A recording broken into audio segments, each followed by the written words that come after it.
Late last week, North Carolina's Republican-led legislature passed a bill that would limit abortion access in the state. For more, we want to go to the state's Democratic Governor, Roy Cooper, who joins us from Raleigh. Good morning to you, Governor.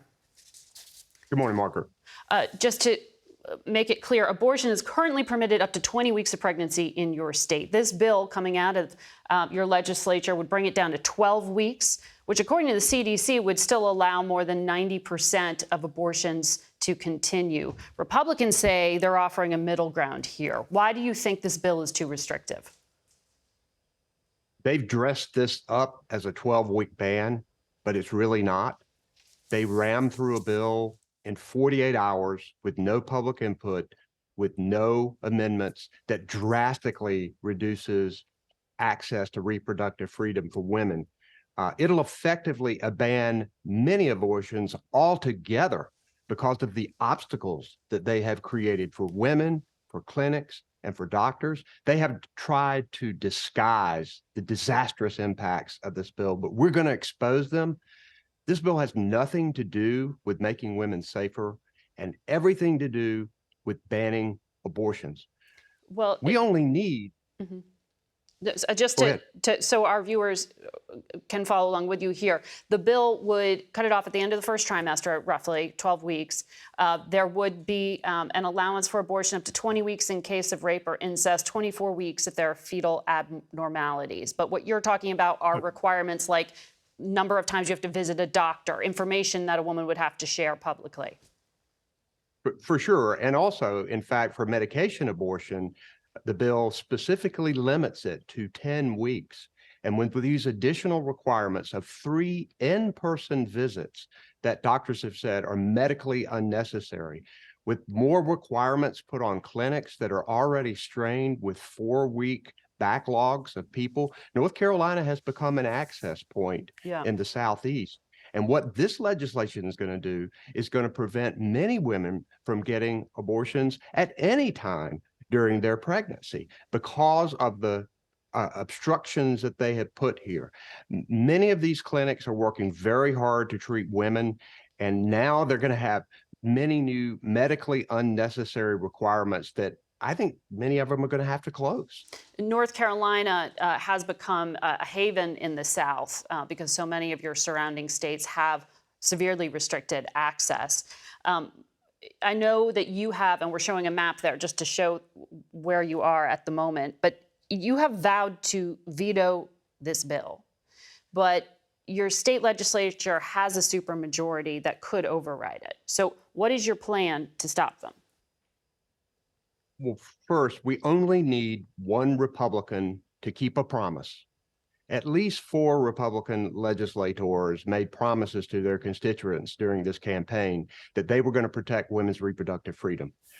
They only have a supermajority by 1 vote in the Senate and 1 vote in the House. And we've seen Republicans across the country step up. We saw them step up in South Carolina. Mm-hmm. We saw them step up in Nebraska because they know that people don't want abortion bans, and that's what this bill is. The more people find out about it. Why would they respond to your public calling out? Why do you think that would matter to them? Well, they don't have to answer to me. They have to answer to their constituents. So what I'm doing is trying to educate the public about the disaster that this bill is. Mm-hmm. And I'm going to go into their districts. I'm going to go into their districts this week. We're going to have forums with doctors and advocates and women who care deeply about the restrictions in this legislation, and we're going to educate the public. Look, they kept this bill under lock and key. They wouldn't let their own members take a copy out. The public only saw it for 48 hours. It's 46 pages long, and it creates so many problems for women in clinics that it's going to operate as an effective ban. And we're not going to let them disguise this thing as something reasonable when it's not. Well, I mean, compared to some of your surrounding states, 12 weeks is more permissive. If it were 12 weeks, Margaret, but it's not. It's not a 12-week ban.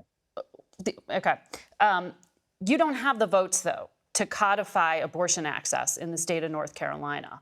Why have Democrats? No, we do not. No. And so why have Democrats been so outmaneuvered on this issue? I mean, this just seems to be that even if you get rid of this bill, you're going to have this fight again and again and again. So where is the compromise? So the problem is we have super gerrymandered districts and the Democrats are in a super minority. Every single Democrat has signed a bill to enact Roe v. Wade standards.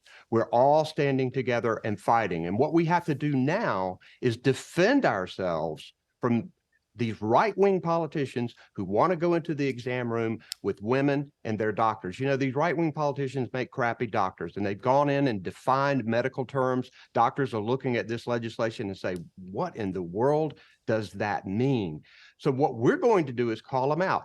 Look, there are four Republicans who said they would protect women's reproductive freedom during the campaign. All we need is one of them. We can block this disastrous legislation, and then we can wait for the next battle. But what we're going to do is to continue to work to protect women's reproductive freedom in North Carolina. But you're just going to be on the defensive there. So, I mean, how does this actually get resolved? Or can you hold a referendum? Can you do anything? If you say the public's with you, how do you find a compromise? We're not a referendum state. Yeah. We have gerrymandered districts, so we have a Republican majority. Thank goodness I'm a Democratic governor, so I can rally the troops. For 4 years, I have kept abortion legislation from becoming law that Republicans had passed. But in this election cycle, we lost. They gained a supermajority by 1 vote in each chamber. So now we're in a different position. We've held the line for 4 years.